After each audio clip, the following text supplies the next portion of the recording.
Good morning प्यारे बच्चों। जैसा कि आज हम नया पाठ प्रारंभ करते हैं कक्षा 12 विषय हिंदी के अंतर्गत नौका विहार, जो सुमित्रा नंदन पंत द्वारा लिखित है। सुमित्रा नंदन पंत ने नौका विहार में प्रकृति चित्रण किया, प्रकृति का मानवीकरण किया है। मानवीकरण अलंकार मतलब जहाँ प्राकृतिक चीज़ों का मानवीय क्रियाओं का आरोप हो। जैसे हम मनुष्य क्रिया कर रहे हैं, वैसे ही लेखक या कवि के कल्पनाओं में जो प्राकृतिक चीज़ हैं, जड़ चीज़ हैं, वो मानवीय क्रिया करने लगे तो उसे मानवीयकरण अलंकार कहते हैं। तो इस कविता में लेखक ने मानवीयकरण अलंकार का प्रयोग करते हुए प्रकृति चित्रण किया, बहुत ही सुंदर। तो एक बार वो जो है नौका विहार के लिए गए, जैसे कि हमारे यहाँ गढ़गंगा है, ब्रजघाट है, और हम जाते हैं स्नान करने के लिए और गंगा में नहाते हैं और इस जो मतलब उसमें नाव के द्वारा घूमते हैं। तो इसी प्रकार से कवि को भी एक बार मौका मिला, तो वहाँ स्थान का नाम था काला कंकर, जहाँ पर वो घूमने गए। तो उन्होंने उसका ही मतलब घूम के आए, उसका ही वर्णन कर दिया और कविता लिख दी। तो आगे चलते हैं, हम पढ़ाते हैं कि किस प्रकार से उन्होंने कविता लिखी है। देखिए, शांत स्निग्ध ज्योतिष्ना उज्ज्वल, अपलक अनंत नीरव भूतल, सेकत सैया पर दुग्ध धवल, तनवंगी गंगा ग्रीष्म विरल, लेटी है श्रांत क्लांत निश्चल। तो कवि कह रहे हैं शांत, बिल्कुल रात्रि का समय है और सब कुछ शांत है। स्निग्ध, स्निग्ध कहते हैं चिकना, ज्योतिष्ना चंद्रमा की चांदनी, उज्ज्वल साफ स्वच्छ सफेद। तो जैसा कि यहाँ चित्र में दिख रहा है कि शांत और सफेद चिकनी मुलायम चांदनी चारों तरफ फैली हुई है। अपलक अनंत, अनंत कहते हैं आकाश, आकाश बिना पलक झपके हुए, नीरव बिना शब्दों के, मतलब शांत चुपचाप बिना शब्दों के, बिना कुछ बोले, भूतल पृथ्वीलोक को देख रहा है। तो आकाश बिना पलक झपके हुए शांत होकर के पृथ्वीलोक को देख रहा है। सेकत सैया पर दुग्ध धवल, तो सेकत कहते हैं बालू रेत, बालू रेत, यानी कि जब गंगा जी के पास जाते हैं जो मोटा मोटा सा रेत होता है ना, उसे कहते हैं बालू रेत।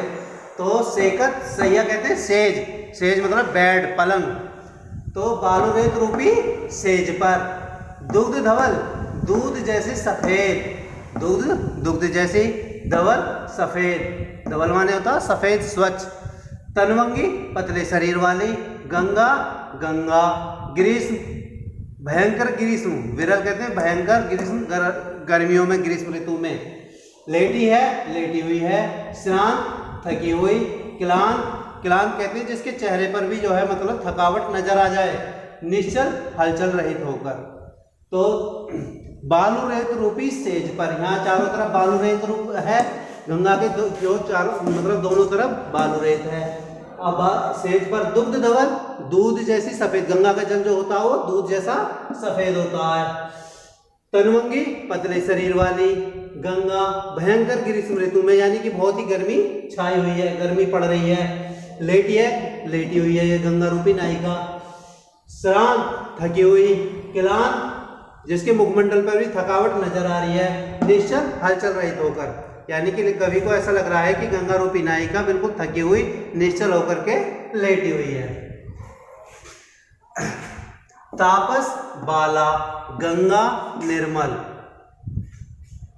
तो जो गंगा है वो तापस कहते हैं तपस्विनी, जो मतलब तपस्या करते हैं। तो तपस्या बाला युवती, तपस्विनी युवती के समान, गंगा गंगा जो है निर्मल, निर्माने रहित, मलमाने गंदगी, गंदगी रहित यानी कि पवित्र। तो गंगा जो है तपस्विनी बाला के समान पवित्र है। शशि मुख से दीपित मृदु करतल, शशि शशि रूपी मुख, मुख से दीपित देख रही है, मृदु कोमल करतल हथेलियों को। तो वह अपने चंद्रमा रूपी मुख से कोमल हथेलियों को देख रही है, जैसा कि आप चित्र में देख रहे हैं कि अपनी जो है कोमल हथेलियों से शशि रूपी दर्पण में देख रही है अपने मुख को। लहरें उड़ पर कोमल कुंतल, लहरें उसकी जो गंगा की लहरें होती हैं, जैसा कि यहाँ पर दिखाई दे रहा है लहरें हैं, और पर उसके हृदय पर कोमल कुंतल, कोमल बालों के समान है। जैसे इस नायिका के बालों आ रहे हैं हृदय पर, ऐसे ही गंगा रूपी नायिका के हृदय पर जो लहरें हैं वो उसके कोमल बालों के समान हैं। गोरे अंगों पर सिहर सिहर, गोरे गोरे गोरे अंगों अंगों पर, सिहर सिहर होले होले मतलब हल्के हल्के, लहराता लहरा रहा है, तार पतला महीन, पारदर्शी तरल पतला, सुंदर सुंदर। तो उसके गंगा के गोरे गोरे अंगों पर धीरे धीरे सुंदर चंचल चंचल अंचल आंचल के समान, आंचल कहते हैं साड़ी का पल्लू, उसके समान नीलांबर नीले रंग के आकाश की परछाई। तो जो गंगा रूपी नायिका है उसके गोरे गोरे अंगों पर पतला पारदर्शी जो इसकी परछाई पड़ रही है आकाश की, वो लहरा रही हुई प्रतीत हो रही है। साड़ी की सिकुड़न सी जिस पर शशि की रेशमी विभा से भर।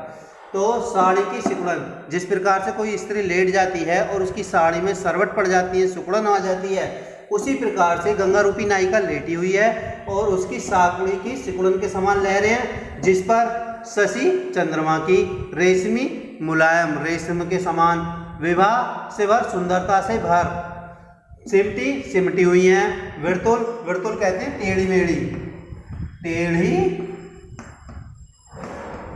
मेढ़ी, मृदुल कोमल लहर लहर। तो साड़ी के सिकुड़न के समान, जिस प्रकार से साड़ी में सिकुड़न पड़ जाती हैं, उसी प्रकार गंगा की लहरें जिस पर चंद्रमा की सुंदर मुलायम चांदनी फैली हुई है, पड़ रही है, गंगा के मतलब हृदय पर, गंगा के उर पर सिमटी हुई हैं। मृदुल मृदुल लहर, टेढ़ी मेढ़ी लहरें इकट्ठी हो रही हैं। धन्यवाद।